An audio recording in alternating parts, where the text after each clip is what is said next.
At 11:47 p.m. on a Monday night, history quietly shifted within the walls of the United States Senate. Inside Mitch McConnell's private office, a meeting took place that would shake the Republican Party to its core and put Donald Trump's presidency on a knife's edge. 4 key Republican senators entered: McConnell himself, Susan Collins, Lisa Murkowski, and Rand Paul. Over the next 37 minutes, they made decisions that could potentially end Trump's hold on the party, an unprecedented internal revolt in modern American history. The stakes were immense. This was not speculation, political posturing, or media hype. It was a calculated move by some of the most powerful and experienced members of the GOP. Mitch McConnell, the Senate's most experienced tactician, had spent years shielding Trump from political consequences. He had voted to acquit Trump after January 6th, despite publicly acknowledging Trump's role in the insurrection. But the combination of legal pressure, donor revolt, and party survival changed the calculus. The Republican Party faced a stark choice: remain loyal to a president whose legal and political liabilities were multiplying, or act to preserve the party's future. The meeting came after a series of events that had steadily eroded Trump's grip. Earlier in the week, a critical swing state election in Wisconsin had resulted in a crushing defeat for the GOP-backed candidate. This loss sent shockwaves through party leadership, showing that even the combined weight of Trump and high-profile allies like Elon Musk could not secure victories. The implications were clear. If the party continued down this path, it risked losing not only the presidency in 2026, but also control of the Senate and House in future elections. Then came the Senate vote on Trump's tariff authority over Canada. 4 Republican senators, McConnell, Collins, Murkowski, and Paul, crossed party lines to join Democrats, effectively stripping Trump of significant powers. Trump personally attacked each of them on social media, calling them traitors and threatening primary challenges, yet their votes stood firm. This moment sent a powerful signal. Intimidation was no longer enough. Political calculations had replaced fear. The financial and political pressures were equally intense. Major Republican donors, including influential networks like the Koch political machine, suspended contributions, sending a clear warning that the party could not continue to bankroll Trump-aligned candidates while tariffs and legal battles jeopardized the economy. The leaked internal polling was catastrophic. Trump was losing support among independent voters, and a significant portion of Republican voters indicated they would not participate if he remained the nominee. McConnell and the other senators realized the writing was on the wall. Trump was a political liability, and decisive action was necessary. In that office, McConnell laid out the facts. The senators reviewed internal polling data, donor feedback, and the legal timeline confronting Trump. The evidence was overwhelming. The president faced criminal cases, financial constraints, and an eroding support base. This was a revolt not of ideology, but of survival. Each of the 4 senators brought their unique perspective to the table. Collins with her moderate Maine constituency and strong political instinct, Murkowski with her independent streak and proven resilience, Rand Paul with his unwavering libertarian principles, and McConnell with decades of institutional knowledge and strategic vision. As the meeting concluded, no public statement was made. Phones were left outside and the room remained close to aides. Yet the significance of this gathering could not be overstated. Within hours, the GOP's internal machinery began to shift. The 72-hour countdown had begun, and the political landscape of the United States was suddenly more uncertain than ever. For the first time, a sitting president faced a potential revolt not from the opposition, but from the very party he had dominated for years. This was not just politics, it was history in the making. The balance of power in the Republican Party, the potential for impeachment, and the fate of Donald Trump were all now hanging by a thread. The question on everyone's mind: would the party act decisively, or would Trump manage to survive this unprecedented internal revolt? The next segment will explore the legal and practical possibilities of impeachment, breaking down the numbers, the drafted articles, and the potential timeline. For now, understand this. The events inside McConnell's office marked the first major fracture in the Republican Party's loyalty to Donald Trump, a revolt that could redefine American politics forever. As the Senate revolt against Trump shook the Republican Party, the conversation quickly turned to one of the most serious and unprecedented possibilities in American political history: impeachment initiated by members of the president's own party. To understand the stakes, it's essential to break down the legal and practical mechanics of this process. In the House of Representatives, 218 votes are required to impeach a sitting president. Democrats currently hold 212 seats, which means they need just 6 Republicans to cross party lines. According to multiple insider sources, at least 11 House Republicans had privately committed to supporting articles of impeachment if they were filed immediately. This meant that, unlike previous impeachment efforts, the numbers in the House could realistically come together without public debate or speculation. The math was clear: the House could impeach. But impeachment in the House is only the first step. Removal from office requires a conviction in the Senate, which is significantly more challenging. A 2/3 majority, or 67 votes, is necessary to convict. With Democrats holding 51 seats, at least 16 Republican senators would need to vote for conviction. This high bar explains why the revolt inside the GOP Senate is so significant. The 4 senators, McConnell, Collins, Murkowski, and Rand Paul, serve as the public face of a larger internal strategy. Multiple sources suggest that at least 8 additional Republican senators were privately prepared to support conviction, waiting only for political cover. This small group could tip the balance if the impeachment moved forward. Inside McConnell's office, the discussion focused not only on political strategy, but also on the legal substance of impeachment. Draft articles had been prepared in advance, meticulously reviewed by Senate legal counsel. There were 4 key charges: obstruction of justice, covering witness intimidation, evidence tampering at Mar-a-Lago, and violations of court orders; abuse of power, using the presidency to avoid prosecution, threatening allied nations for personal gain, and attempting extortion; incitement, particularly referencing January 6th, reinforced by ongoing trials and new witness testimony; economic sabotage, imposing tariffs that contradicted national economic interests, damaging supply chains, and ignoring expert advice. The legal timeline was also pressing. If articles of impeachment were filed immediately, the House could vote within 10 days, and the Senate trial would begin shortly thereafter, with a 21-day window under Senate rules to reach a verdict. Experts say this is not only feasible, but strategically designed to conclude before March, aligning with critical political deadlines. The combination of legal exposure, donor pressure, and internal polling made this timing crucial for GOP leaders. The senators also considered the political calculations. Trump's base is deeply loyal, but represents only about 30% of the voting population. Winning national elections requires a majority, meaning a significant portion of independents and moderate Republicans must be on board. With polling showing Trump fatigue at record highs among these groups, party leaders concluded that a decisive move could save the GOP from electoral disaster. The conversation in McConnell's office was as much about math as morality. If the party did nothing, Trump's continued dominance risked losing the Senate, House, and critical state-level positions. If they acted, they faced immediate backlash from the president and his base, but they also preserved the party's long-term survival. The prepared articles of impeachment were a tool, ready to be deployed strategically, giving Republican senators the leverage and protection needed to act decisively. Finally, the segment closes with the looming question: could these legal maneuvers remove Trump from office, or would they merely ignite a political firestorm that further divides the party? The impeachment process, once thought to be a partisan exercise, was now a tangible possibility driven by the party's own leaders, an internal reckoning that could redefine American politics forever. The revolt against Donald Trump was not a spontaneous act. It was the culmination of months of calculated observation, political pressure, and personal conviction.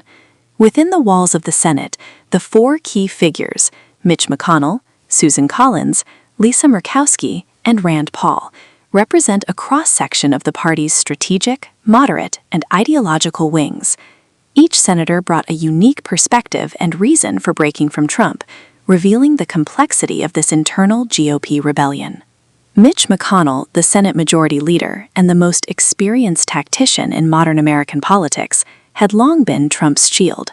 For years, he maneuvered the legislative chessboard to protect the president from impeachment consequences, even after January 6th. Yet McConnell's loyalty was never blind. It was strategic. The combination of Trump's ongoing legal troubles, the threat to the party's survival, and personal convictions, especially in the aftermath of his wife Ella Chow's resignation from the administration over January 6th, pushed McConnell to reconsider. This was not principle. It was a calculated act of political self-preservation and revenge, aimed at ensuring he would not go down in history as the enabler of a politically toxic president. Susan Collins, the moderate Republican senator from Maine, faced intense pressure. Her state's economy depends on predictable trade and industry stability, both of which were jeopardized by Trump's tariffs. When Trump personally called her, screaming threats and warnings, Collins responded with calm resolve, famously stating that Maine fishermen were already paying the price. Her decision to cross party lines on the tariff vote reflected both political prudence and moral courage. For Collins, the question was clear: Loyalty to a president whose policies were actively harming her constituents was no longer an option. Lisa Murkowski, the senator from Alaska, had already demonstrated an independent streak by surviving a Trump-backed primary challenge as a write-in candidate. Trump's personal attacks could not intimidate her, and her victory proved that voters were willing to resist Trump's influence when necessary. Murkowski's decision to stand firm against Trump was a reaffirmation of Alaska's independent political culture. She knew the risks, but she also understood the strategic opportunity to assert herself as a voice of reason and stability within the Republican Party. Rand Paul, the libertarian stalwart, approached the revolt from ideological purity. Throughout his career, he had opposed government overreach, championed free markets, and consistently criticized tariffs as hidden taxes on American citizens. Trump's unilateral imposition of tariffs contradicted these principles, providing Paul both the moral and political justification to defy the president. His focus was on the economic and constitutional implications, rather than personal or partisan loyalty, reinforcing the diversity of motivations behind the Senate revolt. These four senators, though ideologically distinct, found common ground in the recognition that the party could not afford another crisis of loyalty and credibility. Internal polling, donor pressure, and the looming legal exposure of the president created a rare convergence of interest. The meeting in McConnell's office was meticulous. Phones were turned off, aides were excluded, and every argument, political, economic, and legal, was weighed carefully. The decisions made that night were not public, yet they sent immediate ripples through the GOP. By acting decisively, these leaders provided a shield of political cover for other senators who had privately expressed concern but had not yet acted. They were sending a clear message. The party's survival depended on the willingness to confront Trump, not protect him. Moreover, these leaders understood the timing and optics. Each entered the office separately, and their exits were calculated to avoid leaks, yet the story of the revolt inevitably spread. This carefully choreographed display highlighted the growing independence of GOP leadership and underscored the unprecedented nature of the internal political struggle. As the sun rose the next day, the machinery set in motion was unstoppable. Supporters and detractors alike were beginning to grasp the magnitude of what had happened. The revolt was not just about Trump's policies, it was about the Republican Party's identity, its values, and its future. The question lingering over Washington was simple yet profound. Would this group of senators successfully guide the party through a historic constitutional crisis, or would Trump's defiance ignite a political firestorm that could engulf the GOP? The stage was set for a dramatic showdown. The actions of these four senators were a signal to all Republican leaders. History was watching, the party's fate hung in the balance, and decisions made in these critical hours could define the trajectory of American politics for years to come. As news of the Senate revolt spread, Donald Trump's response was swift, intense, and unprecedented. The president, cornered on multiple fronts, legal, political, and financial, reacted with a mix of aggression and desperation that exposed the fragility of his grip on power. Within hours, his Truth Social account erupted with a barrage of posts, all in capital letters, targeting the very senators who had defied him. He labeled them traitors, rhinos, and frauds, explicitly naming McConnell, Collins, Murkowski, and Rand Paul. The rhetoric was not subtle. It was designed to intimidate and mobilize his base, but it also revealed his growing sense of isolation. Trump's attacks were coupled with direct calls to action for his supporters. He urged them to converge on Washington, D.C., warning of a coup against him and framing the revolt as an existential threat. Law enforcement and federal agencies responded immediately, elevating threat levels and monitoring extremist chatter. National Guard units in Virginia and Maryland were placed on standby, reflecting the real concerns about potential unrest. This demonstrated a critical shift. The revolt against Trump was no longer a private Senate matter, it was a national security issue. Simultaneously, Trump's legal and financial battles were intensifying. Courts in New York moved forward with asset seizures, while federal investigations and lawsuits began to pile up. Trump's empire, long considered untouchable, was now vulnerable. Financial strain was compounded by the suspension of major donor contributions and the drying up of corporate support. Small-dollar donations from loyal MAGA supporters were not enough to sustain his legal defenses, which already exceeded tens of millions of dollars. This combination of legal, financial, and political pressure was unprecedented for a former and sitting president alike. The revolt also sent shockwaves through the Republican Party. GOP leadership was forced to confront a harsh reality.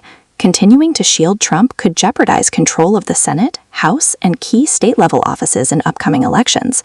Internal polling showed widespread fatigue among independent voters and moderate Republicans, while donor networks warned that further inaction could be catastrophic. This made the revolt not just a moral or legal decision, but a strategic necessity for the survival of the party. Nationally, the implications were profound. The potential impeachment and removal of a president by his own party was a historical first.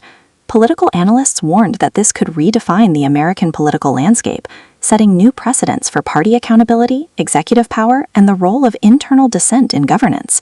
Internationally, allies and adversaries alike were watching closely, assessing how a divided Republican Party could affect U.S. foreign policy, trade negotiations, and global stability.